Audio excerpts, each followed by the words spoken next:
Welcome back to the Remedify coaching program. We are diving deep today, and it's sparked by, well, a really interesting presentation. Yep. It's called Dinosaurs Key to the Age of the Earth, and it's by Mike Riddle from creationtraining.org.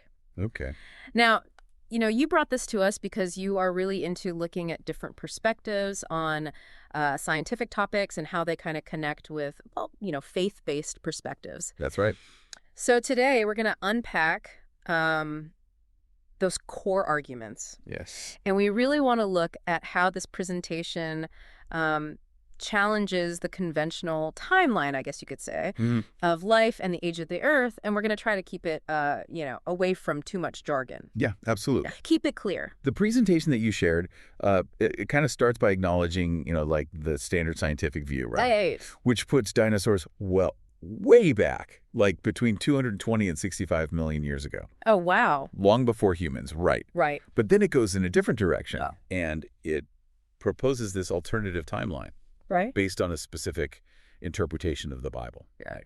Gotcha. And certain scientific findings. Interesting. So we're going to look at how they fit those dinosaurs into this biblical narrative. Exactly. And we'll also look at the challenges to mainstream geological dating methods. Yes. And what evidence they have for more recent existence of dinosaurs. Yeah. But as always, our goal is to be neutral, right? We're just laying out the content from your sources and the reasoning. Yeah. And hopefully this will equip you to consider these arguments and draw your own conclusions. Exactly. So let's jump right in. Okay. The presentation starts with this kind of basic question.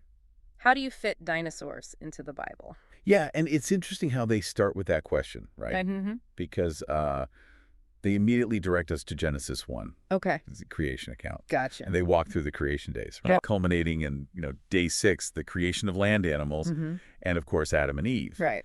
But then the question is, were dinosaurs among those land animals? Right. So then they go to the book of Job. Yes. And the first one they highlight is Job 40.1518. Okay. And it describes this creature called Behemoth.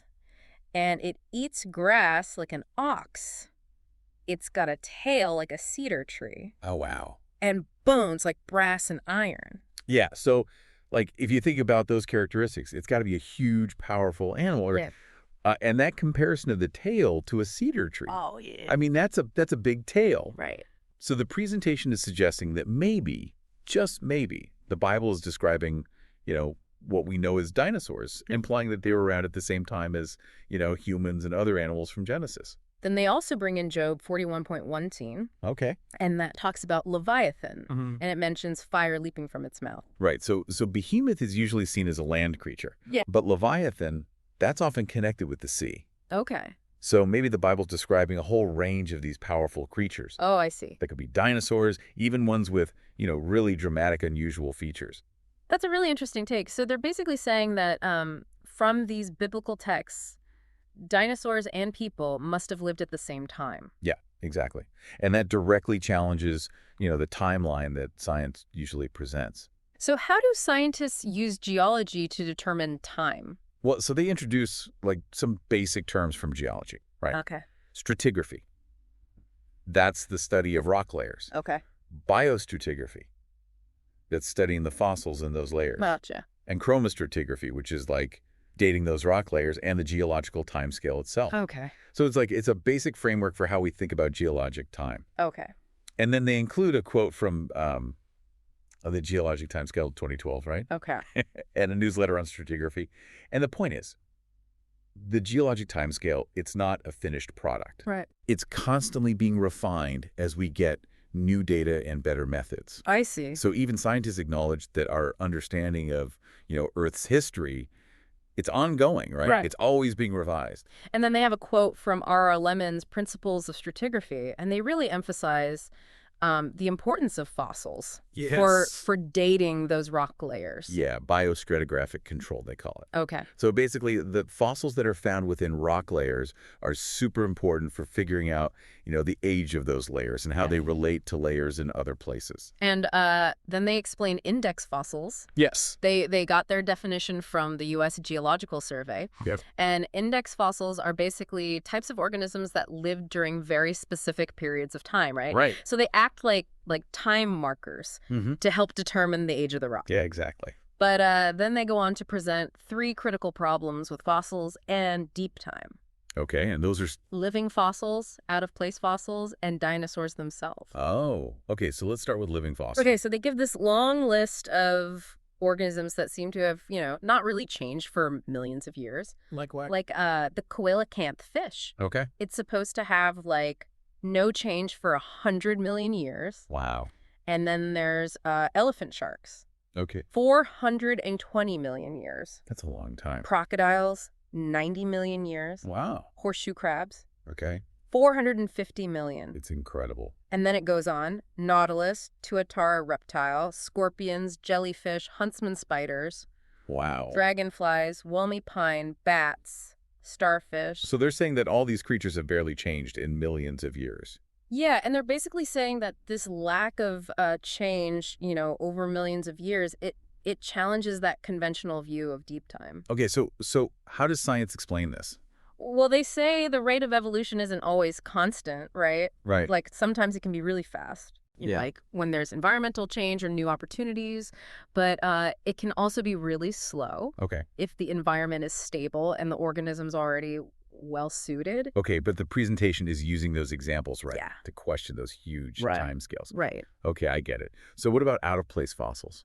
Okay, so they're saying that sometimes fossils are found in layers where they wouldn't be expected, according to the standard timeline. Give me some examples. Okay, so they mentioned flowering plants, birds, dinosaurs, mammals, even bees. All in the wrong places. Yeah, and they even quote Michael Ord. He's written a lot about earth science from, a creationist perspective. Okay. And he's surprised at how often fossils are found in the wrong place. Interesting. And there's this really interesting one, a 150-million-year-old fossil squid, Okay. and it still had a fresh ink sac. Really? Like, how is that possible after so long? Yeah. So they're basically saying that if fossils are consistently found in the wrong layers, Then it kind of undermines that whole geological timescale thing. right, because that time scale is based on the idea that those layers are, in a strict order. Exactly. So now we get to dinosaurs, which is their third critical problem. Oh, okay. So how are they a problem? Well, they say that dinosaurs are dated based on the rock layers they're found in, which are claimed to be,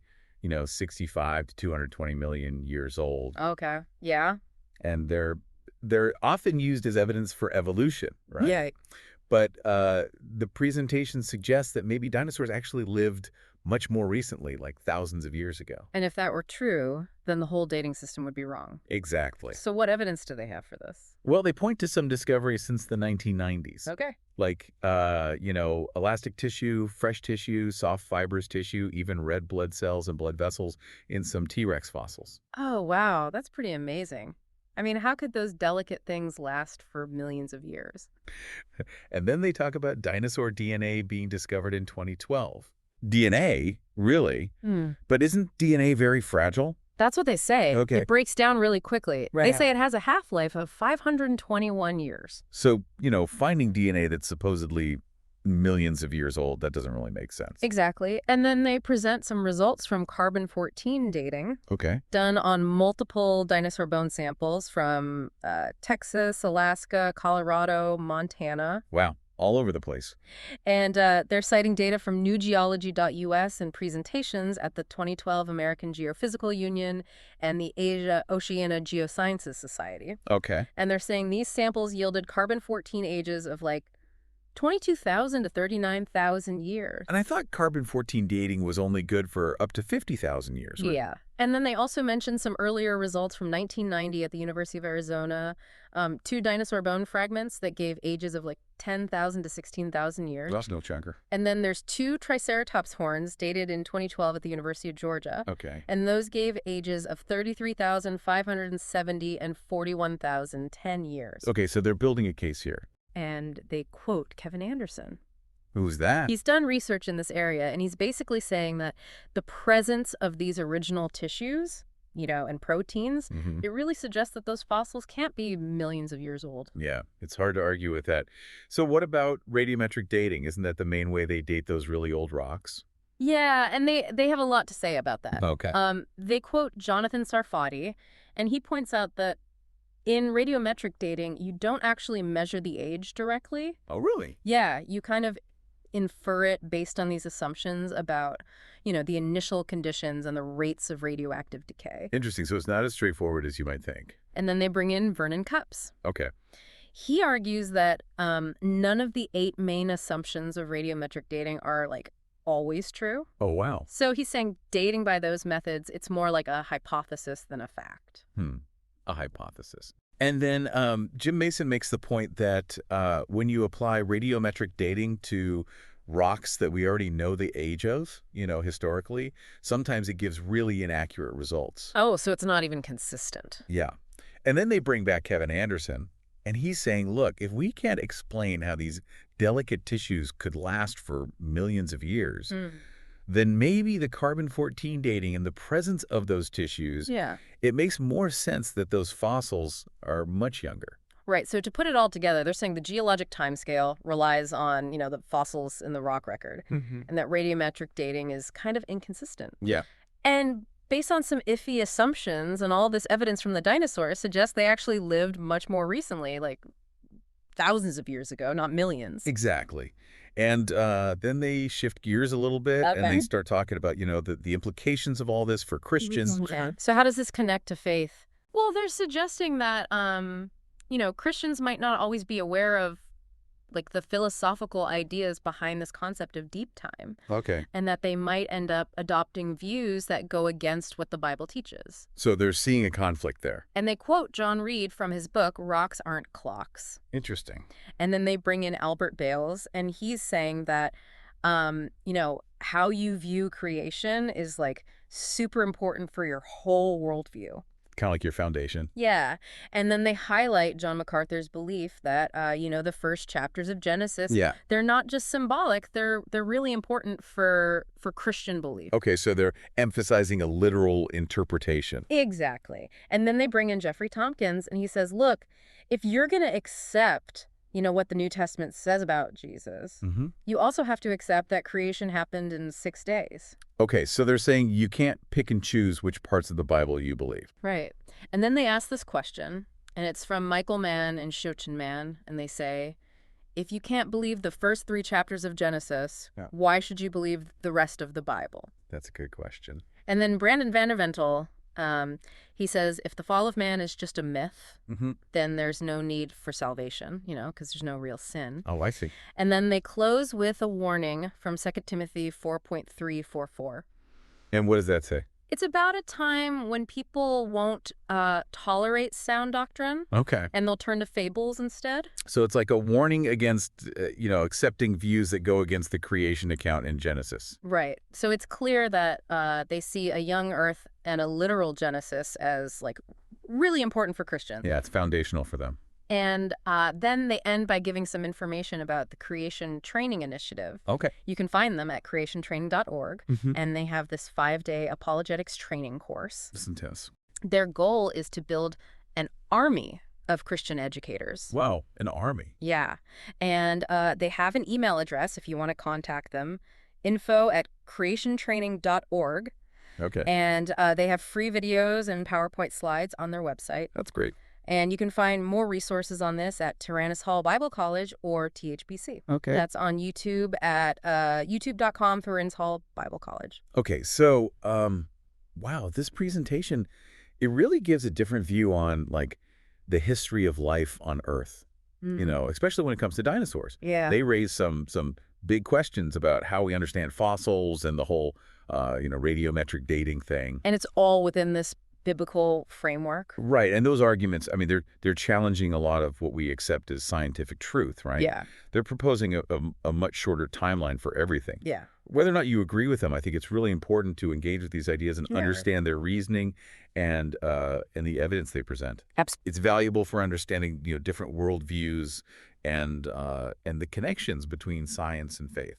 So this presentation really encourages us to think critically about those assumptions, right? Yes. That underlie the dating methods that scientists use. Hmm. And it highlights how our beliefs can really shape our understanding of history, right? And Absolutely. our place in it. Yeah. And it definitely shows how important the early chapters of Genesis are to this particular viewpoint. Yeah. So we hope this deep dive has given you a clear overview of those arguments. Yes. And we encourage you to keep exploring. Check out the Creation Training website That's a good idea. and Tyrannus Hall Bible College on YouTube. Do some more research and just keep thinking critically about these topics. Definitely. Thank you for listening to the Remedify Coaching Program. See you next time.